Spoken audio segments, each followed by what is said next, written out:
नमस्कार, मैं हूं निखिल और आप सुन रहे हैं पिक्स का ये पॉडकास्ट। ये पॉडकास्ट आज खास है क्योंकि पिक्स के एग्जीक्यूटिव एडिटर मानक मोटमनी इस वक्त लाल चौक, जी हाँ, कश्मीर के लाल चौक पर हमारे श्रोताओं से मुखातिब होंगे। मानक जी, बहुत बहुत स्वागत आपका। नमस्कार निखिल जी। लाल चौक से एक बार जोर से कह दीजिए वंदे मातरम। वंदे मातरम। और कश्मीर के इस श्रीनगर के लाल चौक से जिसको लेकर हमेशा चर्चा रही है, जी बहुत बहुत वंदे मातरम। जी जी। किस तरह का राजनीति, क्योंकि वहां पर चुनाव अभी बाकी हैं, कुछ हो गए हैं, एक बाकी हैं, तो किस तरह का माहौल है वहां पर इस वक्त, आप जहां पर अ, कश्मीर पे खड़े हैं?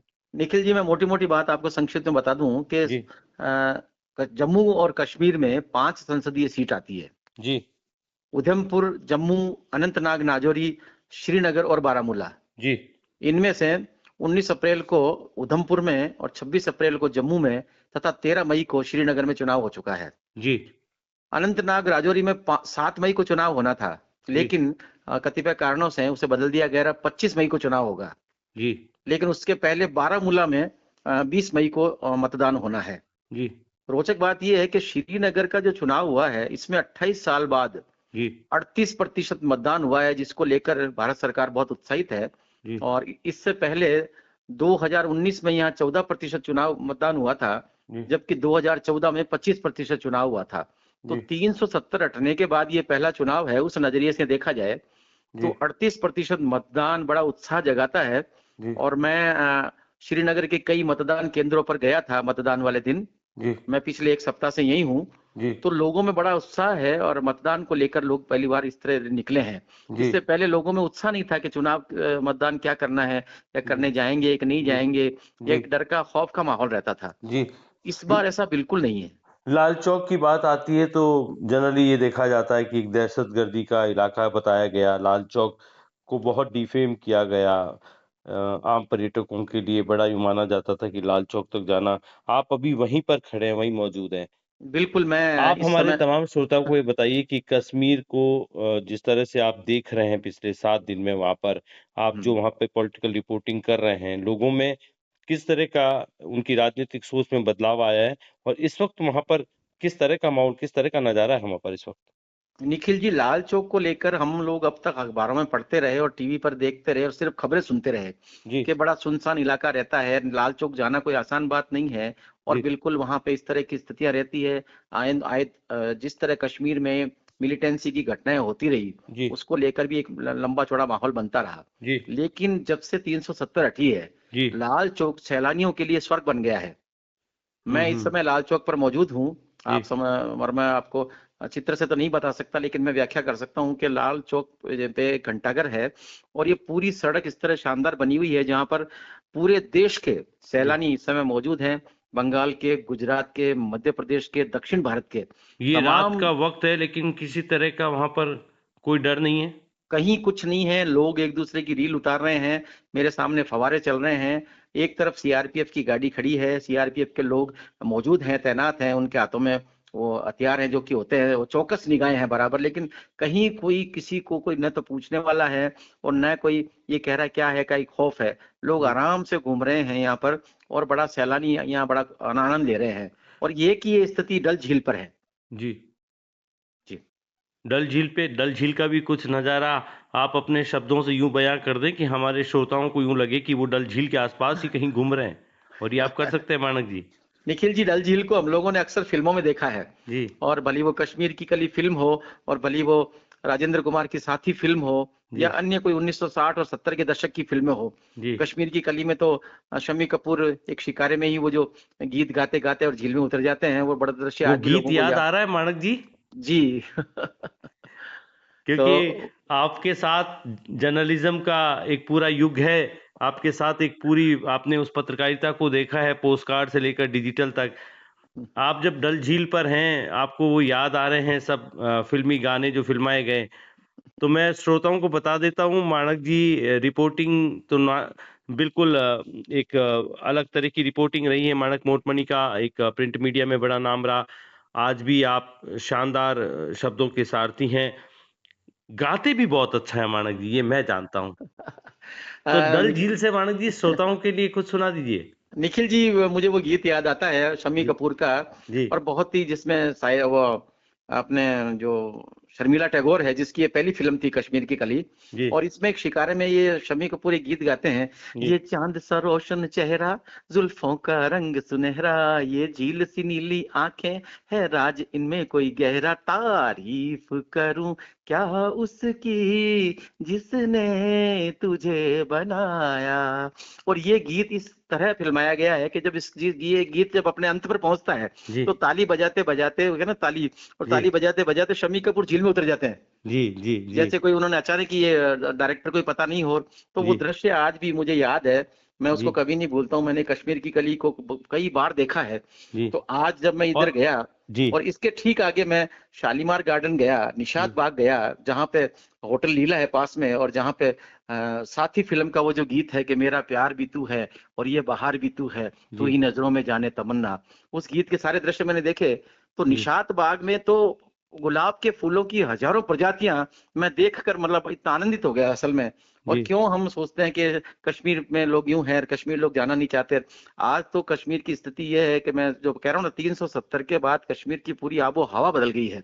आज जो मैं वहाँ पर पर्यटक आ रहा है मानक जी, मेरी बड़ी उत्सुकता बढ़ रही है पूछने के लिए कि आज जो पर्यटक आप बता रहे हैं कि भारत के हर क्षेत्र से, हर राज्य से, हर सूबे से वहाँ पहुँच रहा है, तो जो वहाँ के जो लोकल लोग हैं, उनका व्यवहार किस तरह से है? वो खुश हैं कि अब सैलानी आ रहे हैं तो उनकी भी आमदनी या पर्यटन उद्योग बढ़ेगा?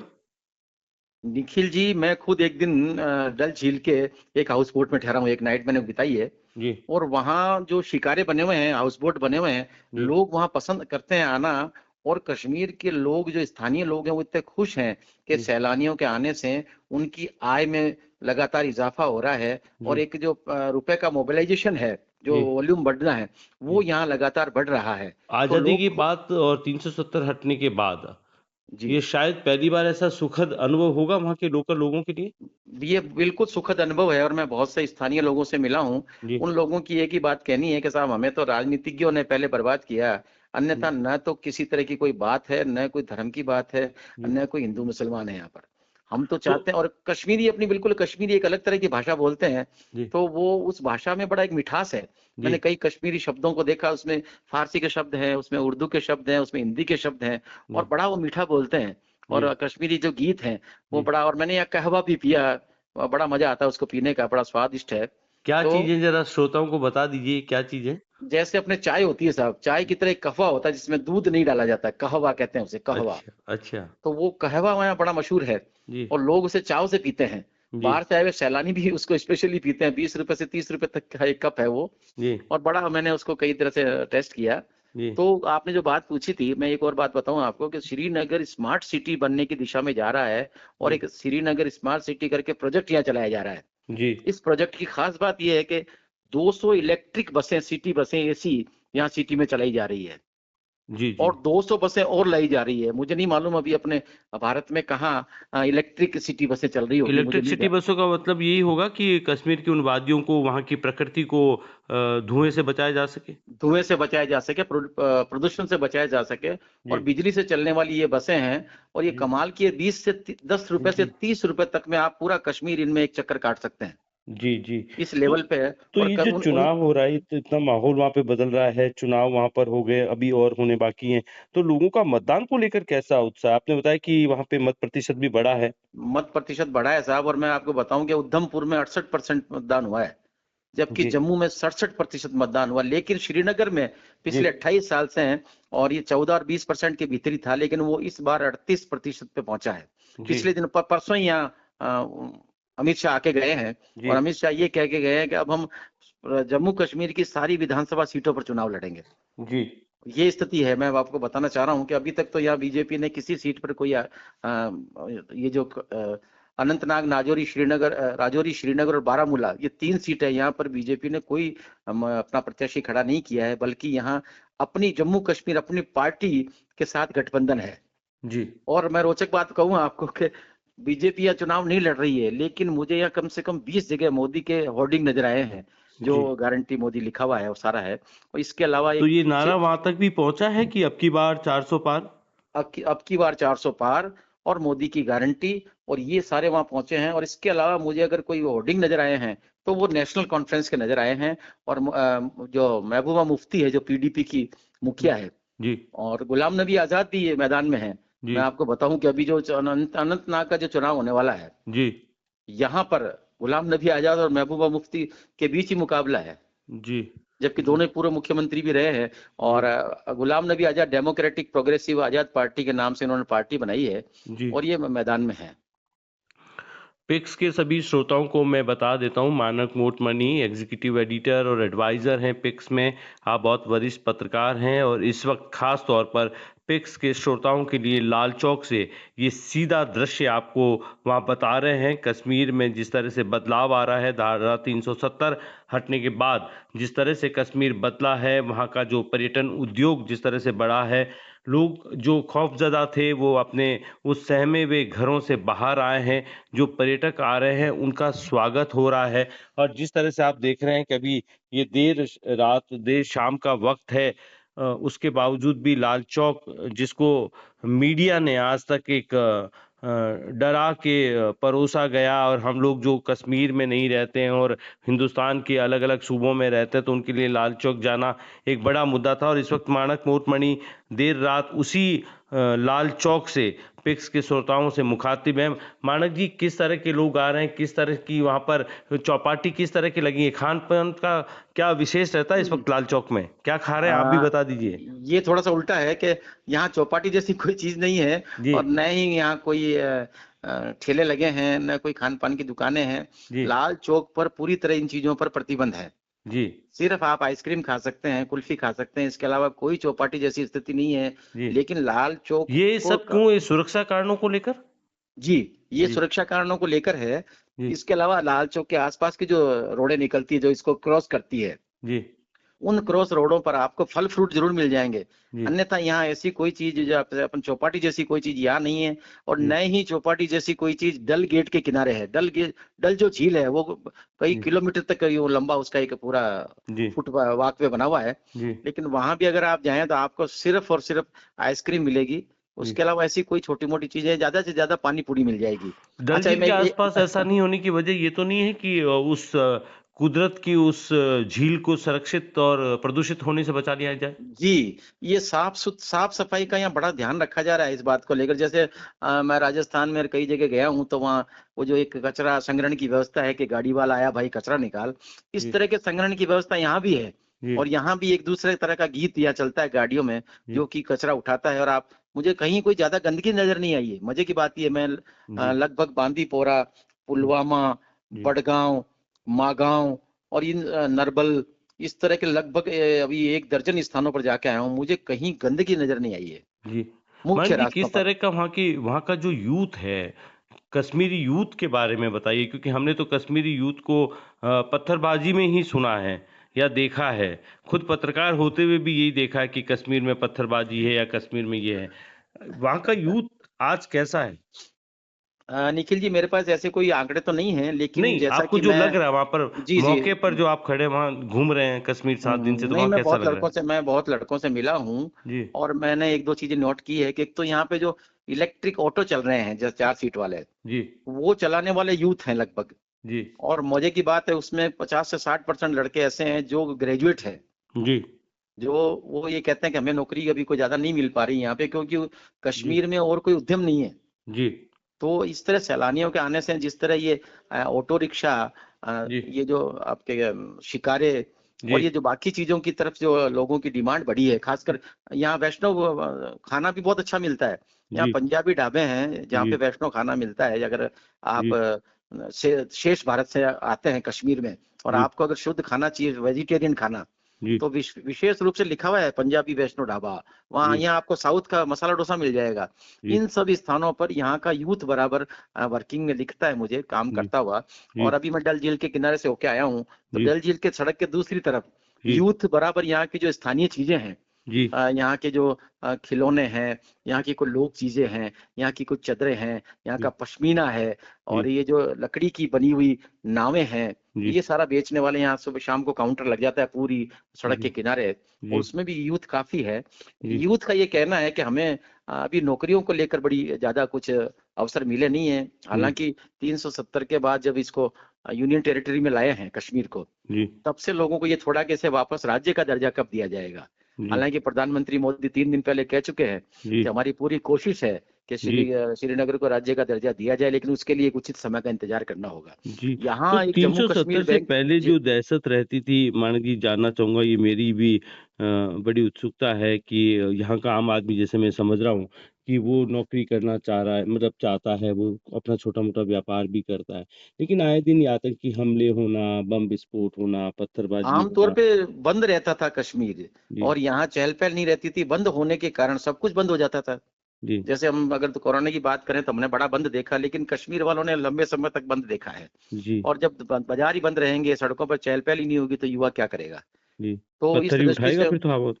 जी, तो जी, पत्थर उठाएगा, लेकिन अब ऐसी कोई स्थिति बिल्कुल नहीं है, और जी। कोई ऐसी बात ही नहीं करता था कि मैंने तो कहीं सुना ही नहीं कि कोई पत्थरबाजी होगी। मतदान की जब आप बूथ पे गए थे, तो मतदान को लेकर भी उत्साह है लोकल कश्मीरी में? मतदान को लेकर बाकायदा उत्साह मुझे दिखा। मैं एक शिकारे में ठहरा था एक रात को। जी, उस शिकारे के करीब 9 लोग परिवार के मतदान करने गए थे, मैं उनके साथ ही गया था। जी, तो और वहाँ मैं जिस जगह गया था वो प्रताप कॉलेज है, जी, उसका परिसर है। प्रताप कॉलेज हमारे अगर आप झुंझुनू की बात करें तो शेखावाटी में सेठ मोतीलाल कॉलेज 100 साल पुराना है। जी, उसी तरह श्री प्रताप कॉलेज यहाँ 100 साल से भी पुराना कॉलेज है। जी, उस कॉलेज में वो मतदान केंद्र था। तो जी, लोगों में बड़ा उत्साह था, और उर्दू में उनकी वो जो मतदान सूचियाँ थी, जिस पे जी, फोटो युक्त सूची थी, वो जी, लड़कों के हाथ में थी। पार्टी जी, के लोग भी वहाँ 3-4 लोग खड़े थे, और वो बराबर जो एजेंट थे, वो जी। लोगों को बुला-बुला कर कह रहे थे, तुम इस लाइन में लगो, तुम्हारा यहाँ वोट है। इन 7 तो दिनों में कभी मानिक जी वो भी आपने नज़ारा देखा होगा, सुबह-सुबह अगर आप उठे होंगे खूबसूरत इस कश्मीर को देखने के लिए, तो नन्हे बच्चे स्कूल जा रहे हैं, यूथ कॉलेज जा रहा है, इस तरह का भी वहाँ पर अच्छा माहौल है? बिल्कुल साहब, यहाँ की स्कूलों में जो बच्चे पढ़ने जाते हैं, मैं सुबह-सुबह कई बार निकल जाता हूँ, जल्दी उठ जाता हूँ, तो जी, देखता हूँ कि टैक्सियों में बच्चे जा रहे हैं, और जी, यहाँ कई तरह की ड्रेसेस मुझे नज़र आई बच्चों की। कहीं जी। चौकड़ीदार नीला बुशर्ट है, कहीं व्हाइट बुशर्ट है, नीली पैंट है, और बच्चे बराबर जा रहे आप हैं, बड़े बेखौफ जा रहे हैं? बेखौफ जा रहे हैं, और खुश बिल्कुल लेकिन मानक जी यही बच्चे हैं, स्कूले जाते थे, अचानक सुनते थे बच्चे स्कूल में हैं और रास्ते में कहीं बम फट गया है, तो वो कैसा असर डालता था वहाँ की एजुकेशन सिस्टम पर? देखिए उस सिस्टम की वजह से ही बहुत से लोग घरों में कैद रहने को मजबूर हो गए थे उस समय। जी, लेकिन अब लगातार लोग बाहर निकल रहे हैं, मुझे तो कहीं लगता ही नहीं, मुझे लगा मैं कोई राजस्थान के जयपुर शहर में घूम रहा हूँ। जिस तरह लाल चौक पे मैं घूम रहा था, लाल चौक के जी, पास से जो रोड जाती है, जी, और कई कई शहरों को वो जोड़ती है। जी, पास में आज हवाई अड्डा है बडगांव में, वहाँ पास भी जाके आया था। अंतर्राष्ट्रीय हवाई अड्डा है जी, श्रीनगर में। जी, तो अब ऐसी कहीं कोई मुझे तो कुछ भी नजर नहीं आता। जी, और जी, एक यातायात को लेकर मैं आपको एक रोचक बात बताऊं कि जिस तवेरा को, और ये जो तवेरा गाड़ियां हुआ करती थी, सुमो जी, गाड़ी हुआ करती थी, जी, और इनोवा गाड़ी, जो जी, हमने राजस्थान मध्य प्रदेश में कहीं नजर नहीं आती अब, यहाँ वो रोजगार का एक बहुत बड़ा साधन बनी हुई है। अभी जी, आपने कहा कि युवा क्या कर रहे हैं। जी, यहाँ के युवा आसपास के 40 से 50-60 किलोमीटर तक के, बल्कि जी, जम्मू से लेकर श्रीनगर तक, जी, और ये तवेरा चला के 7-7 सवारी, 8-8 सवारी को शेयरिंग में लेकर आते हैं, जी, जी, और अच्छी खासी उससे ये पैसा कमा रहे हैं, जी, जो घर की रोजी रोटी चला रहे हैं। तो एक ये भी यहाँ रोजगार का एक अच्छा साधन बन गया है इस जी। समय। इस वक्त कश्मीर से लाल चौक पे मानक मोटमणि ये खास तौर पे पिक्स के श्रोताओं के लिए हमें वहाँ का पूरा एक नज़ारा बता रहे हैं कि वो वहाँ पर पिछले 7 दिन से जो वहाँ पॉलिटिकल रिपोर्टिंग कर रहे हैं, उसमें वो कई तरह से देखते हैं, राजनीतिक तौर पर देख रहे हैं, वहाँ के यूथ के एम्प्लॉयमेंट को लेकर देखते हैं, छोटे बच्चों की स्कूल और यूथ की कॉलेज को लेकर भी वहाँ पर बात हो रही है। वहाँ पर जो वहाँ का जो स्थानीय रोज़गार हैं, वहाँ का आर्ट एंड क्राफ्ट है उसको लेकर, और कुल मिला के दहशत से बाहर निकला कश्मीर अब अमन चैन चाहता है और किस तरह से लोग कहते हैं कि साहब अब पर्यटक आने लगे हैं, तो उससे हमें भी हमारे चेहरे भी खुशी से खिल रहे हैं और हम भी अपने घरों से बाहर आ रहे हैं। और यही वजह है कि शहीद माणक मोटमणि जब इस वक्त डल झील के किनारे पर घूमते हुए आप सब श्रोताओं के साथ मुखातिब हो रहे हैं, तो उन्हें वो सारे गुजरे जमाने के वो गीत जो कभी इन कश्मीर की वादियों में फिल्माए गए, वो उनको याद आते रहे हैं। मानक जी, आप कश्मीर पर नज़र बनाए रखिएगा। कल शाम तक हम आपसे एक बार फिर मुखातिब होंगे, कश्मीर को फिर जानने की कोशिश करेंगे, जिस नई जगह पर आप होंगे वहाँ से। बहुत-बहुत शुक्रिया मानक जी आपका, हमारे तमाम श्रोताओं को इस आवाज़ के ज़रिए एक कश्मीर का हाल बताने के लिए। बहुत-बहुत शुक्रिया। और भी कुछ मानक जी जाते-जाते कुछ कहना चाहेंगे? मैं एक लाइन और आप याद दिलाऊं, आपने यूथ की बात करी थी और नौकरियों की बात करी थी। जी, निखिल जी, मैं ये देख रहा हूँ यहाँ पर जी, जो कैरियर को लेकर नीट, आईआईटी और जेईई की जो प्रतियोगी परीक्षाएं हैं, जी, उनके लिए जो बड़ी कोचिंग संस्थाएं हैं, जी। वो सब कश्मीर पहुंच गई हैं। अरे वाह! मतलब कोटा का एलन, जी, उधर कैरियर पॉइंट, साउथ का वेदांतु और जी, आकाश, ये जी, सारी संस्थाएं यहाँ बड़े बड़े होर्डिंग लगे हुए हैं और ये बराबर यहाँ के युवाओं को कोचिंग दे रही है प्रतियोगी परीक्षाओं के लिए, आईआईटी, जेईई, और जी, यहाँ के लड़के उस दिशा में भी काफी काम कर रहे हैं। जी, यहाँ की जम्मू कश्मीर बैंक है, जो जी, पूरी स्टेट की एक अलग से बैंक है, जी, वो कमाल का उसका वो प्रभाव है, और उसके सारे एटीएम यहाँ नजर आते हैं। ज्यादातर अन्य बैंकों के एटीएम यहाँ कम नजर आते हैं, जी, यहाँ जे एंड के बैंक के एटीएम सबसे ज्यादा नजर आते हैं। जी, जी। जी जी, मानिक शुक्रिया। जी, बहुत अच्छा लग रहा है हमें आपसे कश्मीर को समझने के लिए, और ख़ास तौर पे आप चूँकि राजस्थान आपका एक बेस रहा है आपकी रिपोर्टिंग का और आपकी पत्रकारिता का, और आज आप कश्मीर से जब ये रिपोर्ट लाल चौक पर खड़े होकर हमारे श्रोताओं को बता रहे हैं, तो मैं समझ सकता हूँ कि डल झील पर आपका अनुभव क्या रहा होगा, वो हमें तस्वीरों में मिलेगा। आपकी आवाज़ में वो पुरानी चीज़ें याद आनी, वो गीत याद आना जो कभी कश्मीर की वादियों में गुनगुनाए गए। राजनीतिक तौर पर माहौल बदला है वहाँ पर। मतदान, आप बता रहे हैं कि मतदान के प्रति उत्साह बढ़ा है। मोदी के वहाँ पर होर्डिंग्स आपने बताए हैं कि वहाँ पर लग रहे हैं। कोचिंग इंस्टीट्यूट्स आप बता रहे हैं कि वहाँ पर अब आ रहे हैं, तो कहीं न कहीं अब वहाँ पर एक हायर एजुकेशन को लेकर इंजीनियरिंग और मेडिकल साइड के भी वहाँ पर बच्चे आएँगे। तो कश्मीर, जाते-जाते यही कहूँगा मानिक जी कि कश्मीर बदल रहा है? बिल्कुल बदल रहा है साहब, और बदलाव की आबो हवा यहाँ नजर आ रही है, जी, और ये अच्छी बात है कि जी, इसको लेकर सारी चीजें हो रही है। जी, अन्यथा हम तो कश्मीर को सिर्फ पढ़ते थे और ये जानते थे कि कश्मीर बच जाना, भाई गोलियां चल रही है, पत्थरबाजी हो रही है। जी, यहाँ जी। ऐसा इस समय कुछ नहीं है निखिल। बहुत-बहुत शुक्रिया मानक जी हमसे बात करने के लिए। बहुत-बहुत शुक्रिया आपका। Thank you Nikhil ji, okay. Thank you.